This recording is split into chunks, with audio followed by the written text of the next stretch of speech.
Thank you, Anders and Solveig, for the invitation, and also for making me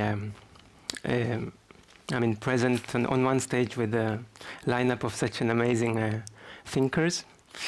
It's really a privilege, and I'm a bit nervous, but it's okay. You will help me.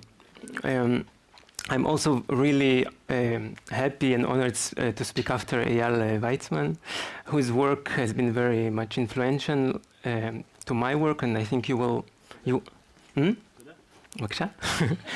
And you will see, and we can also discuss it after. And I was also, like a small comment, I was rude enough also to kind of reach Eyal in one of the exhibitions, forensic architecture held in London, and kind of been I can say even rude to propose my services. But it's a joke and not a joke, because I think as you mentioned, there is many type of artists and very kind of fields that you engage in your investigations. And there is something which I cherish in my field, choreography, but also like the forum of the theater, which I could say not only address the situation that is being tackled through the process and through the investigation, but also questions a lot the position of the spectator. And for me, this is a kind of a crucial point, because also I'm questioning what are we like, how are we engaging by watching also this kind of investigation? So what is our role and how it is connected to the violence that is being investigated in this works, including my work as well. So I think my desire is still there, let's say, and but for kind of slowly direct us into some of my work that I would like to share with you, I decided to do like a kind of introduction into this concept of documentary choreography, and it will. It's a bit of a detour that we have to do in order maybe to look after at the works in a different kind of gaze, perhaps. So bear with me, and we'll get there. A sip of water. So for about a century already, documentary theater has reconstructed factual information in order to analyze a specific event or phenomena. Visual art and filmmakers joined this trend later on, demonstrating how factual information can be altered and questioned. In the last decades, technological developments, which we also mentioned during the day, which we heard about, and the increasing access to information through the use of internet have increased the interest in embedding elements from reality into performance. The reenactment theater plays by Milorau, the lecture performances of Rabbi Moreux, or the hybrid installations of Walid Ra'ad, among others, propose complex dispositives and dramaturgies, and have proven that the art can criticize representation and question our modes of engaging with reality through the use of existing documents. The field of choreography is driven by critical experimentation, but remains largely uncharted when it comes to adopting elements of reality into its corpus. So choreographers often include documents or documentary elements like photos, videos, or texts as sources of inspiration in the artistic project, but little of these elements are then remained in the work when it is presented to the public. There is some choreographers, however, that keep the trace. So the materials that they are engaged in the process are present in the actual work by the use of different media. So by integrating interviews, testimonies, video materials, and existing archival information in their choreographies, they have proven how choreography is able to weave together factual information and embodied practices in order to question social realities, as well as the idea of documentary itself. So by working on the intersection between choreographic and documentary practices, these makers open possibilities to articulate new modes of engagement and intervention in social and political topics. In his 1968 essay, Notes on the Documentary Theater, Peter Weiss identified potential sources that can be used in documentary theater. So according to him, these sources could include protocols, files, letters, statistical tables, stock market reports, financial statements of banking and industrial companies, government statements or statements by well-known personalities, speeches, interviews, newspaper and radio reports, photos, journal films, and other evidence to the present, or of the present. How could documentary material can take center stage? And this is a kind of a question that I'm asking myself constantly through my work. Can take a center stage in a field which kind of prioritize and often fetishizes the moving body, right? There is a kind of dilemma here, because the body is how do we negotiate these two elements, the documentary and the physical presence on stage? So there has been different attempts of historically in the dance field. One perhaps already 100 years ago, Sergei Diaghilev, the founder of Belarus, he wanted to kind of give an equal place to the different art forms. The music, the dance, the scenography, or more recently, John Cage, Merce Cunningham and his long-lasting collaborator John Cage and other artists also tried to kind of create a balance of the different art forms in one performance. But if you look at these works, still the body is kind of on the top of the hierarchy in the artistic outcome.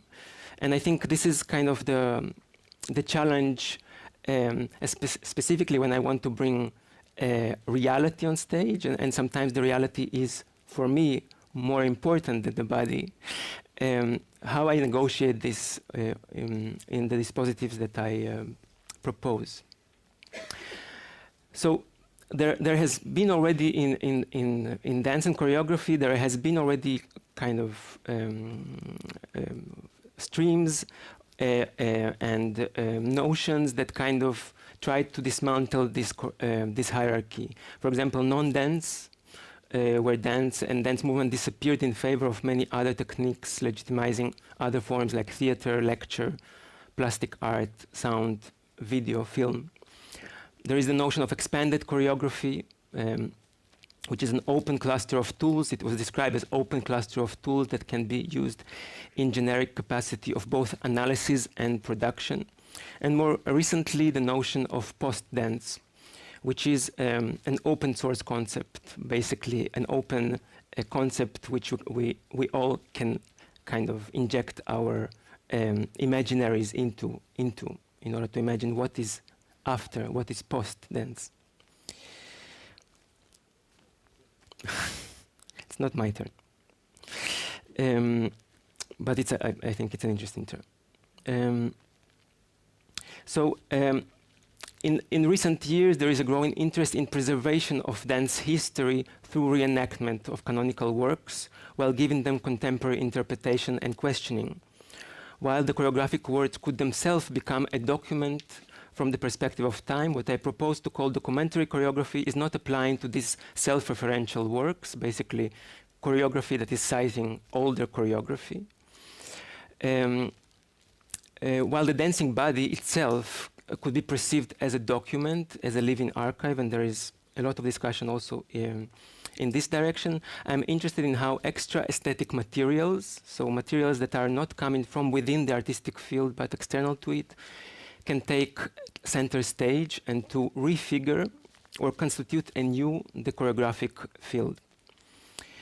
And in order to, I mean, there is a question of which kind of materials are to be included in this type of work, and for this the concept of social choreography of Andrew Hewitt has been very constructive to my gaze, at least. And what he claims that actually choreographies are existing in the social sphere. Moreover, these are choreographies that are driven by specific ideologies, and we can take an example of a group of people, a protest, which is marching together for a specific cause. There is a certain ideology that is driving this force, and there is a very specific movement. There is a very specific choreography that is happening, that is happening in the social sphere. So for me, this kind of notion helps to kind of open my gaze and to think which kind of documents I want to include, and which kind of documents I want to interrogate within my own research, let's say. Are we okay? Okay.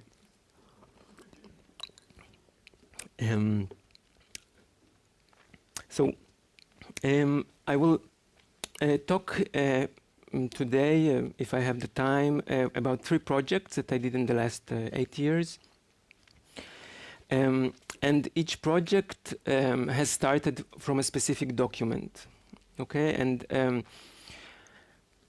I think most of the work is about understanding what kind of dramaturgy, what kind of practices can be developed in relation to that specific document that I'm choosing to work with. So my projects are usually extended over the regular production mode of the performance field, which is several months usually.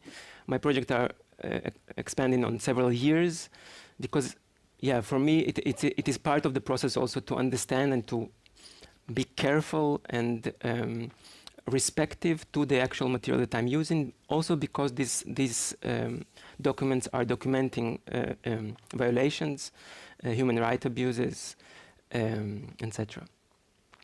So the first project that I would like to share with you is a project, the last project that I did while living in Israel. And I will elaborate on it, and we will also see some excerpts. So usually when I will start about the project, it will be about the document, because this is also the starting point of each project. So B'Tselem is the Israeli Information Center for Human Rights in the occupied territories. In 2007, the organization initiated a project in which video cameras are distributed to Palestinians living in high conflict areas in the West Bank. The objective of the project, simply called now the Camera Project, previously it was called Shooting Back, is to provide evidence of human rights violations in the occupied territories and to promote a debate regarding these violations in Israel and abroad. The archive of the organization contains thousands of hours of footage and is continuously growing. The footage is produced by Palestinian volunteers on a daily basis. For some, it is the first time holding a camera. For others, shooting became an ongoing practice. And the footage is delivered to the B'Tselem headquarters on a weekly basis, where it is reviewed, translated, labeled, and archived. So in 2012, I was granted access to the video archive of B'Tselem, and my research resulted in two projects. One is a stage performance, and one is a video installation.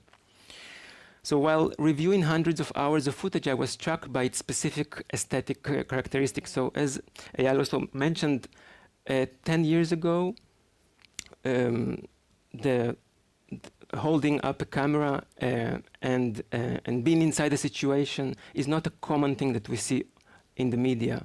The phones are not yet deployed, and we usually have a kind of third-party gaze on the situation. And I was struck by a very specific aesthetics of the footage that is in the archives of B'Tselem, because of this action of holding a camera and being inside the violent situation. What Rabbi Moreau in one of his works and projects calls the extension of the body.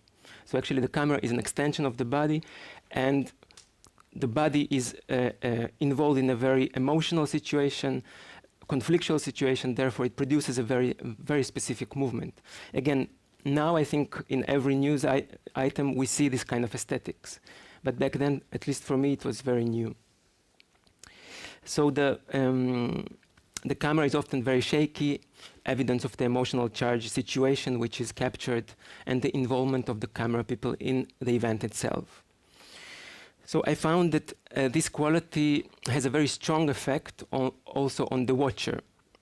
Comment about the specific aesthetics that is produced by a smartphone, as I mentioned, that is now very common. I was also struck by the repetitive quality of the materials. The videos reveal a lot of recurrence of similar scenes captured, similar types of violence of Israelis towards Palestinians, sometimes happening in similar locations over and over again. Whether it is throwing a stone, aiming and shooting a gun, setting a field on fire, destroying orchards. Quite soon I started to describe what I see as practice, which also paved the way to how I relate to these materials in the artistic work. So I deliberately, I mean, in the art world, we're constantly using this word practice. What is your practice? What is your artistic practice? And I think I've tried to put this terminology on the social choreographies that I saw happening outside. So for me, the repetition of settlers throwing stones, it became a practice, something that you master, something that you perform. Following that kind of realization or kind of reading of the material, I also started to practice what I see. So I started to mimic the gestures that I see on screen. And the important point is that whether the materials in the actual archive portray both communities, there is a clash between both communities usually, and this is, let's say, the more mediatized part of the archive. These images are then sent to TV stations. I chose to focus only on the Israelis in the footage. So on one hand, and this could be a critique to the work, it decreases the level of violence of the image itself. So I'm not choosing the most violent actions, let's say the blood, right? And one Palestinian friend asked me, where is the blood? You're not showing the blood.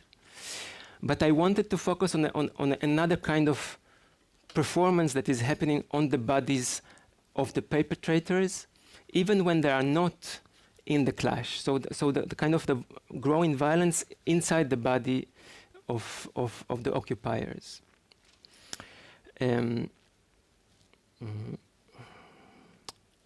Yeah, I think we can watch. So I will show you the video installation part, and there is also a stage, but yeah, we can lift the sound up.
So maybe we can take the volume down, but keep the image running. So I think another 2 points maybe to mention about the work is, I mean, there is something about this decision to, let's say, embody the Israeli side, being myself an Israeli. There is something about this kind of juxtaposition in order to question also my involvement in this act. So kind of to practice, to claim that, and I mean, I can testify how in Israel there is a kind of a disassociation from the settler action. Now it's already shifting, and I think the settler ideology is kind of invaded all Israel. But I wanted to somehow counter this disassociation and kind of practice the gestures that are already practiced in the social sphere, to bring them to center stage, to bring them to inside Israeli art institutions, in order to claim that we have to acknowledge the type of movement that we are performing. And maybe another more kind of formalistic approach, also conceptual, I would say, but it was very important to us to keep the actual status of the archival material. So as you see, there is the number of each clip and the date of each clip, which is extracted from the actual archive on the wall next to the work. There is also the name of the photographer and the description of the event, and all this information was how it appeared actually in the B'Tselem archive. So it was a kind of a certain deconstruction of how they order the material. Maybe we can take a question or two and then to move. If there is questions, if not, I will continue. Would anybody like to ask a question? Yeah. I'm just trying to think through your practice, Arkadi, and it seems to me that something that you said at the beginning, there is indeed a difficulty in recording dance. Dance notations are, famously complicated, especially, even if you manage to annotate one body movement by, kind of designing the movements of all kind of joints, etc. There's like the compositions become too complicated, too abstract. And reenactment is really a kind of a way of preserving, and it seems to me that what you're doing here is a kind of an incredible archive of gestures, an archive of movements that when you isolate them, strangely what you see is you have the violent context on the left and you have the representation on the right, but it becomes so much more violent when you look at a single body, you isolate the movement of that, it's stripped of its context. So I'm just kind of, it's just a reflection about one way of preserving a certain ongoing. So what does it mean to preserve in a situation of ongoing anti-colonial struggle, right? And kind of something that is not yet museological, something that is not yet past.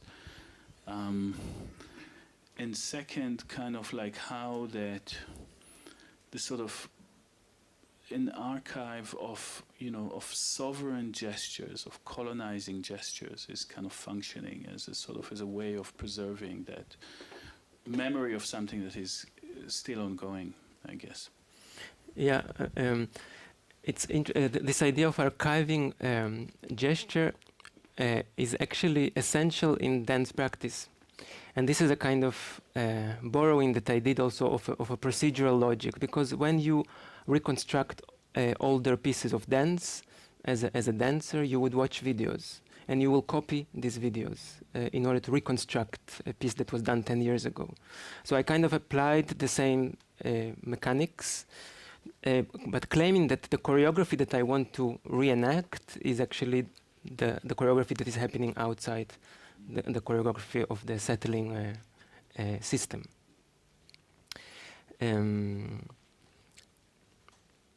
Yeah, and of course, this stripping that you mentioned, the stripping of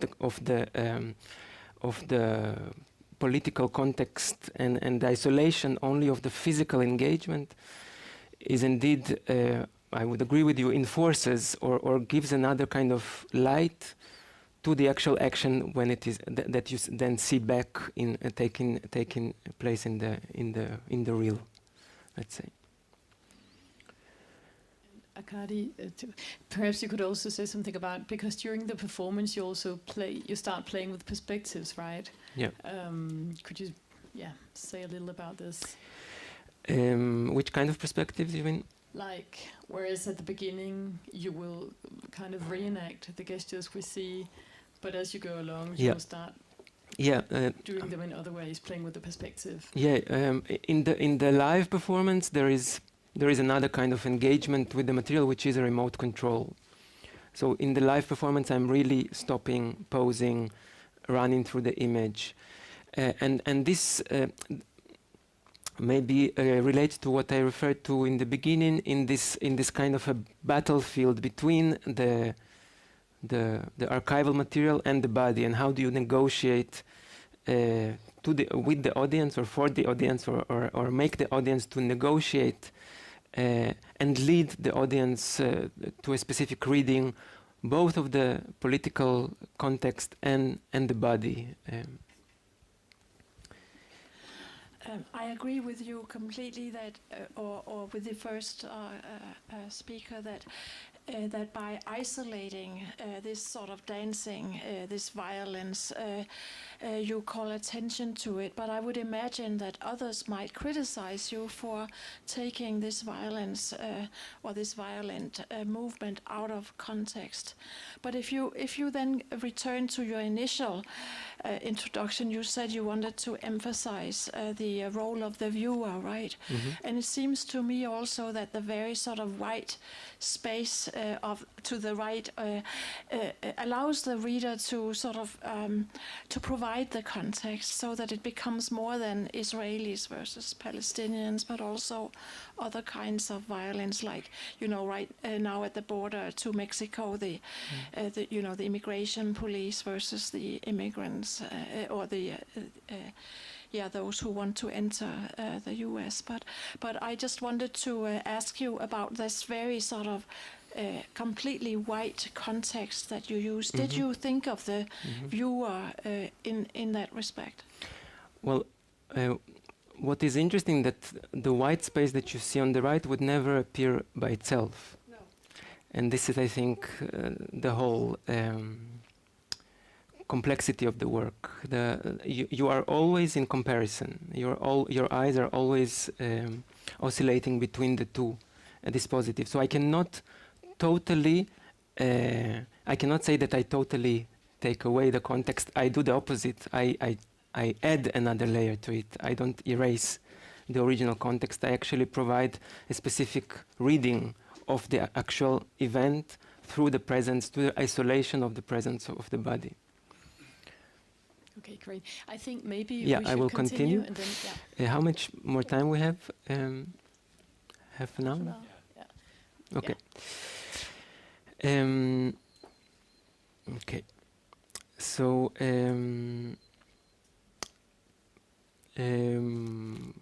I will talk now about another project, or two projects that for me are relating because they are kind of two opposites.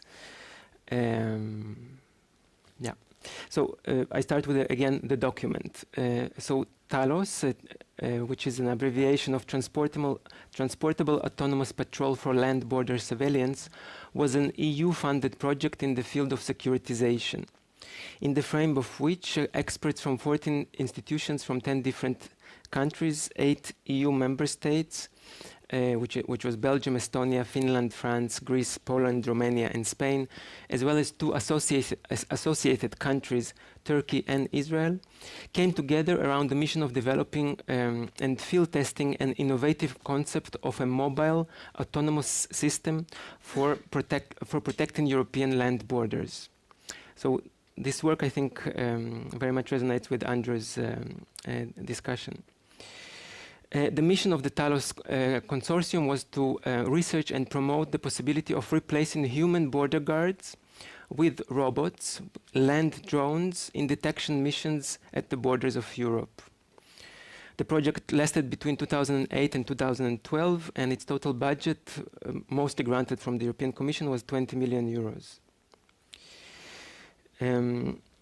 So the Talos, the name Talos was not invented by the consortium. It actually refers to a Greek mythological figure, which is a half man, half machine, a kind of first imaginary robot that was given by Zeus to Europa to protect her from invaders when she was living on the island of Crete.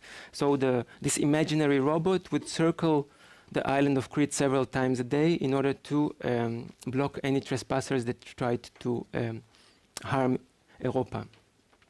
So the EU Talos project resulted in a demo system which included 2 semi-autonomous ground vehicles. It was presented in 2012 at a training ground owned by a military academy in Wrocław in Poland. On a vast field, a stage was erected, including a curtain, LCD screens, and seats for over 100 participants, representatives of border guards from different European countries, public administration and research sector, business and media. So after the public was presented with the main objectives of the Talos project, the curtain went up and the audience could see Talos performing its mission on a field. And you can put the next image. This is from this promotion day. So as you see, there is a stage and there was a whole kind of a promotional event promoting Talos. So after 4 years of research, the Talos project was stopped due to a lack of funding. This type of land drones are not yet installed on the borders of Europe, although we can comment that other much more complicated systems are already in place. But what is interesting to mention in relation to this project is not its actual, the aim of it was, it's interesting to look at it not against the actual production of this vehicle, this specific robot, but also against the production of a specific ideology that this kind of technology is trying to promote.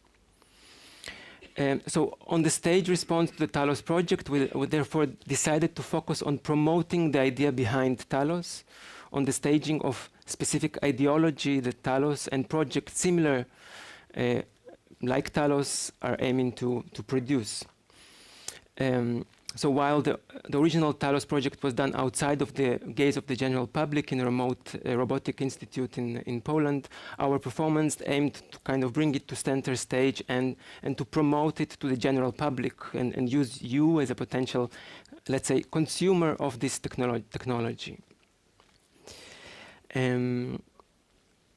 So to say something about the work, it was a kind of a long journey because there is many layers to this work. There is the technological layer. There is the all the field of border security, migration, the mythological kind of story, the narrative, the big narrative of Europe as needing as a place that needed protection, and there was a long discussion of how, from which point to tackle this work, and eventually all these aspects are kind of in the work, but they are presented in a kind of dispositive of a very slick presentation where a presenter is actually promoting the actual technology. one specific material that we were working with was footage that started to appear around the same period, which is 2015, and actually drone footage that captured the movement of migrants into Europe. So drone footage is a kind of a growing industry and very expensive industry. But it was interesting that while we were looking at a technology that is actually constructed to protect Europe from migration, there was already drones kind of operating and surveying this community. There was already drone journalism that was kind of applying this kind of dehumanizing gaze onto this collective. And this is a footage that we are kind of using in the performance. First, it is masked through a very kind of slick visualizations, and then towards the end of the work, it's starting to be stripped. So we start to actually see that there was a kind of a manipulation done over the footage itself, and the audience is kind of confronted with the actual images that these kind of technologies produce. So we can perhaps see in the next.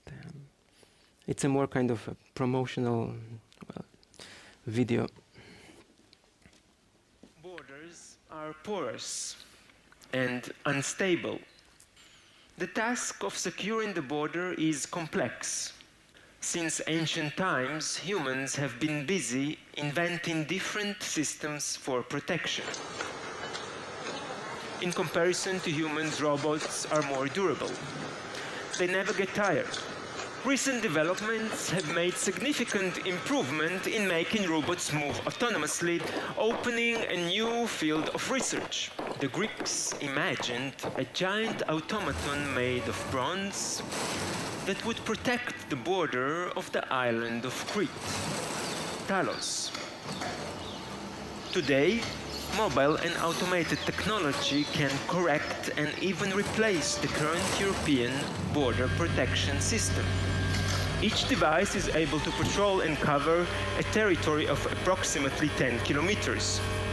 It moves and scans the environment using precise topographic simulation. The robotic device used for border patrol consists of different components that allow the device to perform its two main tasks: to move and to detect.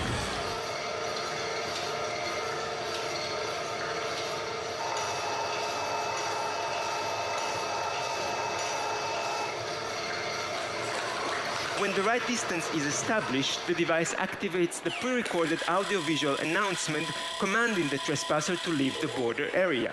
The trespasser maintains his position, the device positions itself using the predefined distance. If the trespasser obeys the command, the devices return to their scanning mission. If the detected trespasser advances in a group by land, the squadron surrounds the group. If a large group of trespassers is detected, the network of devices deploys a different strategy. If trespassers have to be relocated, the devices calculate the shortest possible path. The devices scan for specific patterns of behavior and use facial recognition to allocate potential threats.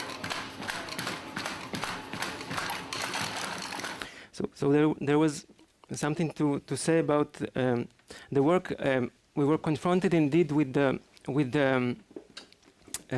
question of algorithmic thinking, because I went to Poland and I actually interviewed the initiator of this project, and something that struck me and also was not surprising, that she constantly avoided speaking of what actually would happen when this device will meet a person at the border. And for me this was a kind of a choreography, a probable choreography that will happen. So I wanted to hear how they addressed the situation, this kind of challenge. And this information, as I mentioned, she was constantly avoiding, and therefore, in the end, what you see in the very end, it's a very long section where we actually tried to enter into the logic of algorithmic thinking, where we actually had to use the if-then words that algorithms are designed by. So if this and this happen, then this and this happen, in order to imagine actually how the machine will react to the movement of the person. So we had to kind of imagine or speculate on a specific instructions for the machine in order to target people. And I think, I mean, all the discussion that we had before about this this complex, if you want to call it choreography, what is a movement recognition? How does algorithm recognize a pattern of movement if a person lifts something? It's for me at least, it's a choreographic kind of reading. So I need to respond to a movement that the person is doing. The machine has to recognize a specific movement and react to that movement in this or that way. So I will now move to the last project, which is still ongoing, and I think this is a kind of the other side of all this technological development and the field of securitization, and it's related to the victims of the systems that are trying to protect themselves, and specifically the fortress Europe that is trying to protect itself.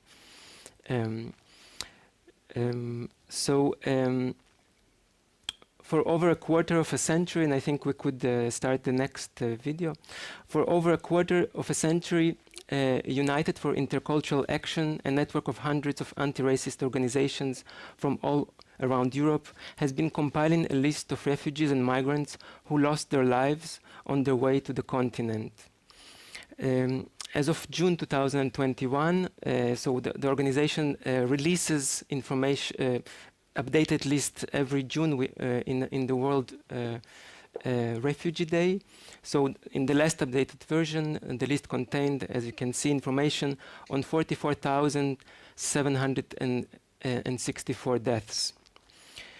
Spanning 78 pages, filled with a long table, each row registering one death or a group of related deaths. So if you can see, as you can see, the list is organized by lines, and we could see in the number it could be one person that, let's say, was shot by police in a protest, for example. But also, if a whole ship drowned in the Mediterranean, it will appear in the list as one line, indicating in the most deadliest case 1,050 person. So we discovered the list in 2018 when it was printed by the British daily newspaper, The Guardian. And I think in this publication also a lot of people got familiar with this list. But when scrolling through the many pages of the list, we could not ignore the fact that only a very small number of the dead mentioned in it are mentioned by name, so leaving the vast majority without identifying details. So as you see, most of the entries will have an N sign, which is stands for nomen nessio in Latin, which means we don't know their name. So we were struck that actually more than 95% of people that are mentioned in the list are not identified. So how to start to relate to this list, or how to start to think about a performance, let's say, or an artistic project related to this kind of archive. So we started by focusing on specific cases that are mentioned on the list. So as you see, the list is vast, and it's by itself, one could say, a kind of an archive of that one could say also dehumanizes, because it is puts personal stories in a long database. and laborious database to read into. So we first entered into specific cases in workshops with students, and we tried to investigate specific cases that are mentioned on the list. And later on, in a later residency, we during the desk research, we discovered one article related to one case that is mentioned in the list, which mentioned the cemetery where a memorial took place to commemorate a migrant that was shot by the police. And we decided to visit the grave. When visiting the grave, we first did let's say a private let's say gesture, each one with his own, related to his own kind of culture and his own rituals of commemoration and respect towards the dead. But we also decided to geolocalize the grave, taking its exact coordinates, and we registered a video, a walk from the gate of the cemetery to the grave, and standing in front of the grave, holding the camera.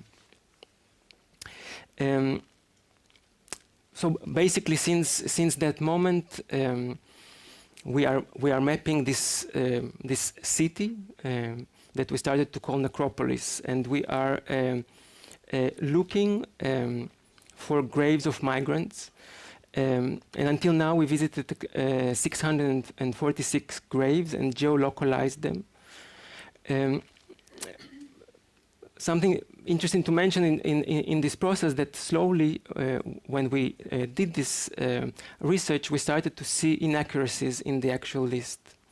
So we documented these inaccuracies. There was sometimes a name was missing at the case. Sometimes the case was not on the list.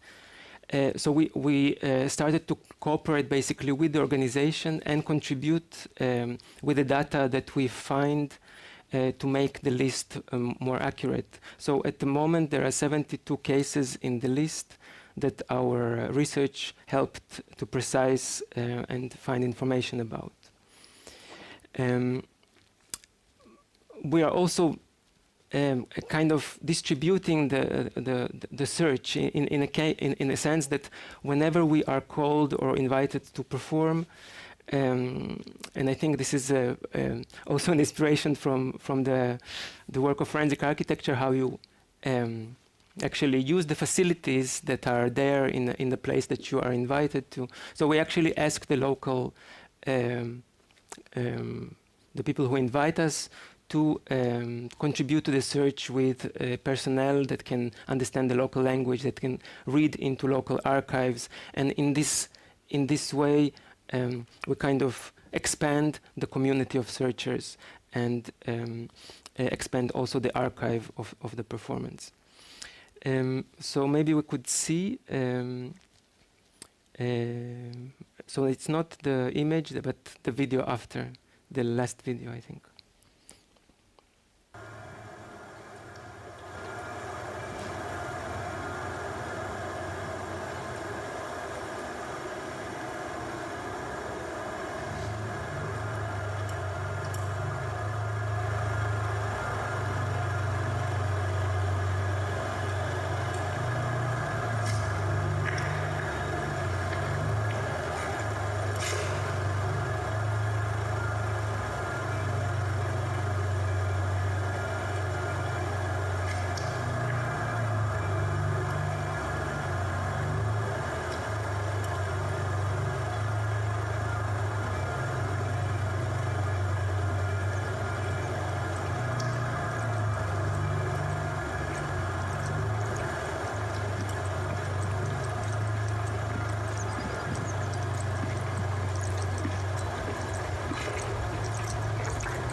So maybe we could again take the volume down, and maybe we have a few minutes for questions.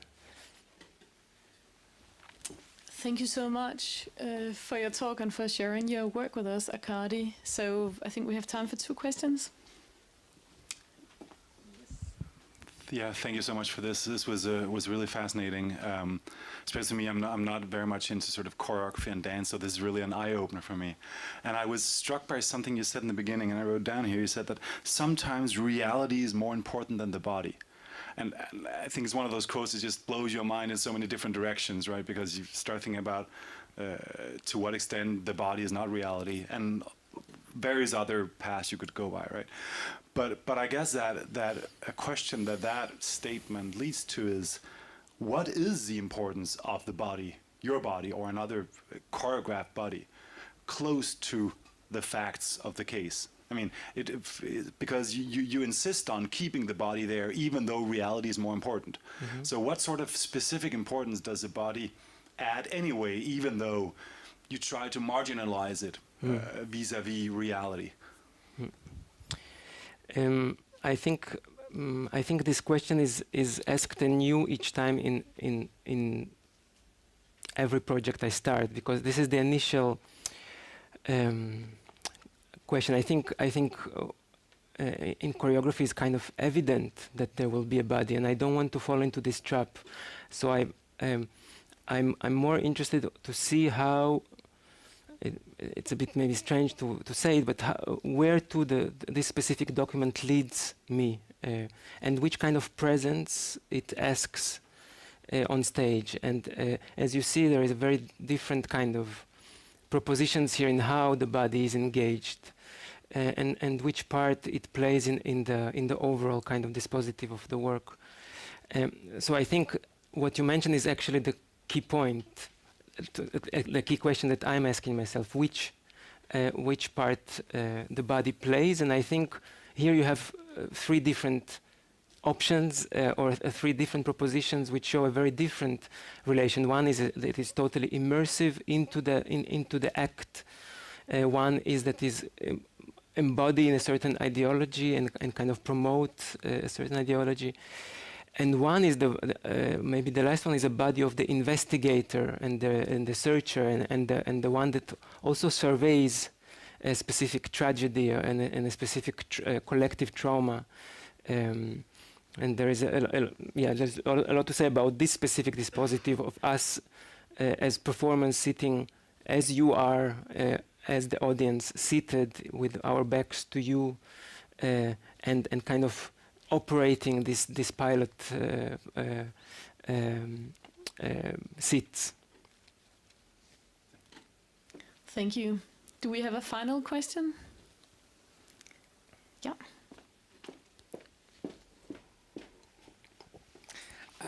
I want to ask a question on the first performance, because you said that you were working on gestures. But I want to ask you about the sound of the videos, and is there an impact on your gestures or on the representation of the situation that you have and on your work? Yeah, I think for me, specifically in Archive, in the first project, the sound is a gesture. And sometimes it's, I mean, there is a kind of territoriality to this gesture. I mean, my body has a specific limits. My voice can go further, and create a certain border through its iteration, let's say. So it's definitely a full package, let's say. So I cannot disconnect, and therefore in